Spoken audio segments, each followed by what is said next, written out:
हाजा आसफ तेरी press conference मैं देखी है ते जेड़ा तू एडा वड्डा झूठ मारिया कि तुसा 45 फॉर्म हरियाणा दे देखे ने।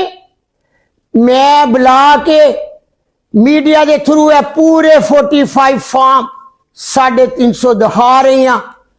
ते मैनू चैलेंज है तेनू मेरे वालों कि भाजी सफदर दा बेटा में ते कल 4 बजे कचहरी आ जा ते उथे लोग कट्ठे हो जान ते अपने असली 45 फॉर्म तू भी ले आ ते फैसला लाश दे उत्ते दुनिया देखेगी कि सच्चा कौन है और झूठा कौन है।